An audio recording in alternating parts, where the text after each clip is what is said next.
Good morning, friends. This is Pastor Lorri, and I'm coming to you today on this first Friday in March as we travel through Lent.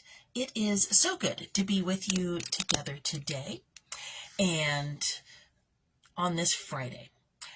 Last Sunday, as we looked at our Lenten scriptures and our theme, again and again, God shows us the way.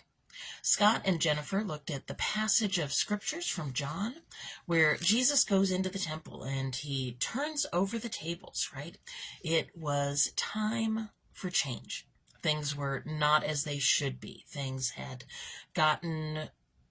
started going in the wrong direction.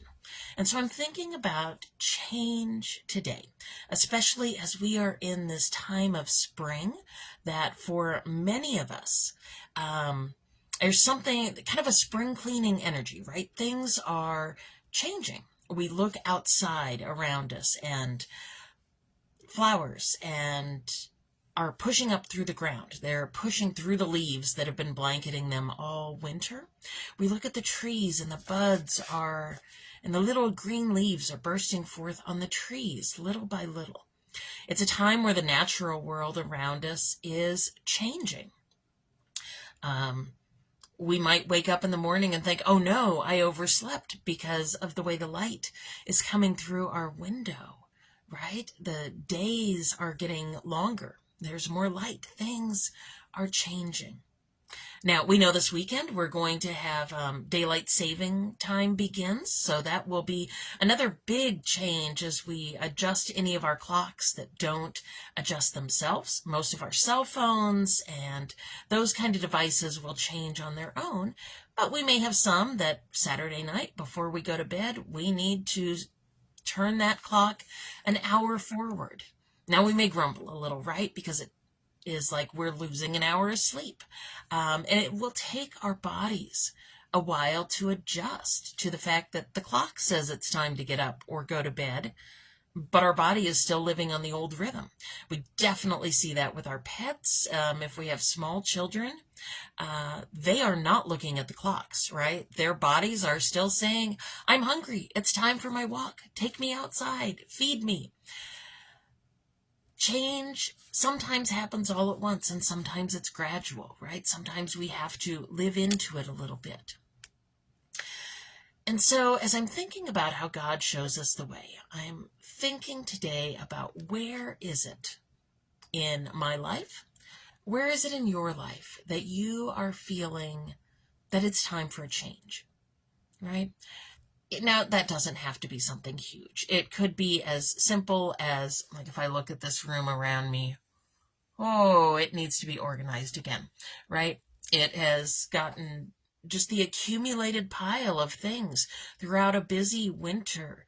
You know, when I needed to clean out another room, I've come in and I've set things in here. It's time for a change. It's time for me to go through things, get things back where they need to be, get things where they belong. There may be other ways that you are sensing it's time for a change. Maybe with the winter weather, you haven't been able to be as active as you normally are. Maybe you're feeling that itch to be able to get out and move, and you know your body will appreciate the change of being more active. Maybe it's that you've eaten really heavy foods all winter, and as wonderful as those soups and stews and those warm comfort foods are in the super cold, maybe you are looking forward to that first lettuce of spring, to have one of those spring salads and just have a change in what you're eating. Maybe you're a person who gets to do spring break travel and you are looking forward to that change of scenery, getting to see things from a new eye. Or maybe it is a big change. Maybe you have been feeling this sense for a while that something really big in your life needs to change, that it is not where you're supposed to be anymore, that it's not allowing you to live as who you truly are, as the person that God is calling you to be. And those big kind of changes are really hard. They can be terrifying to step into. And there's no right or wrong formula for how to do that, right? Sometimes it is a sudden change. Sometimes we inch into it gradually, little by little. But over and over in the stories of the Bible, we see that change is a constant. And that not only does God meet us after we change, but God is with us in the process of leading us up to change as well. And that often the Holy Spirit is the one who is helping draw our attention to the need for change. Sometimes in those places where, oh goodness, it's almost like a pressure cooker for those of you who've used one of those. We might use a volcano. Just the pressure is building and building, and we know something has to give. We may not even know what it is, but we know that change has to happen. That we cannot ever stay exactly as we are. We want to sometimes, right? We sometimes keep our favorite clothing from one season to the next, hoping that we can wear it again and have it feel just the same, bring us the same joy. We may have favorite kind of things that we just want to hang on to just as they are forever and ever. For those of us who wear glasses, sometimes it's really hard to have to get a new pair, right? Because they don't fit quite right, but we need that new prescription so we can see more clearly. So, however, you are being invited into change, because I would imagine that many of us may be in a season where we are. Now, that's not every season. Sometimes we are in a stage or season of life where we just need to rest right where we're at. We just need to learn to be present and accept the stage that we're in, whatever that looks like, right? I know when I went through my recoveries, that was terribly frustrating because I wanted to be further ahead on the path that I was. But at those points, I needed to simply stay, right? To rest. But if you are feeling like change is ahead, there are many of us who may be in that position. It may be change we've sought out. It may be change that's happening around us, whether we like it or not. And we can support one another through the changes that happen, right? We can share what our fears are about change. We can share what our hopes are about change. We can share the little breadcrumb trails, right?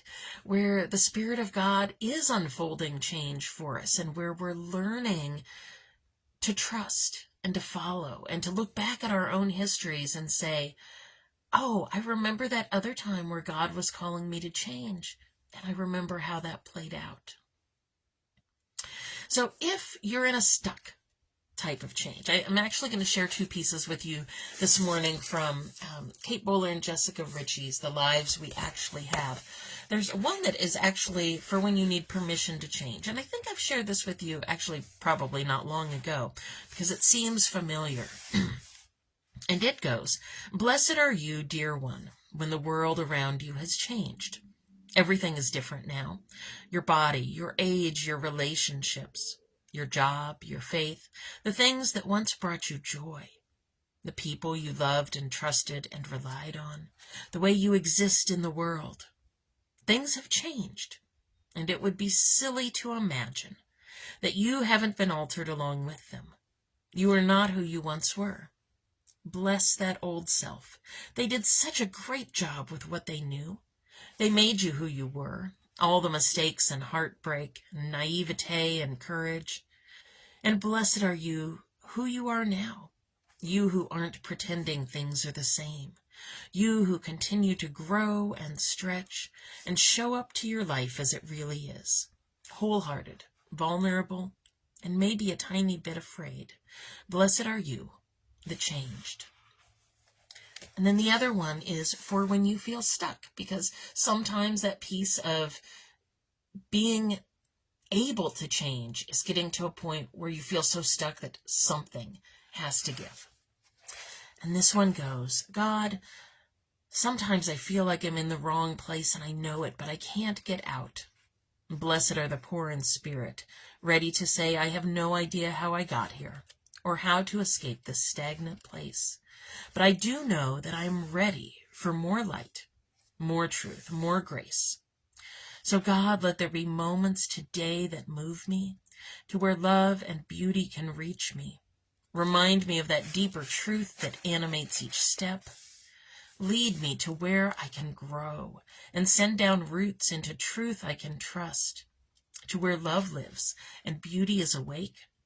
Let your heart seek the one good step and then the next movement. That is the way. So wherever God is showing you the way, and I am trusting that even if it feels hazy and cloudy and whatever lies ahead is uncertain, that God is showing all of us the way. And sometimes clarity will come in a flash. Sometimes it will come gradually. It may come through scripture or a message. It may come through song. It may come through the words or actions of someone around us. It may come through nature. It may come through a knowing of our own intuition deep within that brings God's peace. God shows us the way again and again. So, friends, I hope that we'll see you this Sunday for worship, either online or in the sanctuary. We know our social justice pilgrimage team is heading off on their trip to Memphis tomorrow morning. And later today, we will be having the celebration of life for Michael French, Janet Head's husband, who passed away at the end of December. And that will be at the church with visitation at 11 and the service at noon. So friends, go in peace. I'll see you. I won't see you here again next Friday. With everybody doing all their different travels and here and there next week, we're going to take a short spring break from our daily videos, and then we'll pick up again on Monday, March 18th. But we have lots of previous videos on our Facebook website and YouTube pages. If you are just wanting some inspiration, some songs, some encouragement, we encourage you to dive into the archives of videos that are there. So I will see you in 2 weeks here on Friday, and I'll see you on Sunday for worship at the sanctuary. So take care, friends. Go in peace. Enjoy this weekend ahead, and I'll see you soon.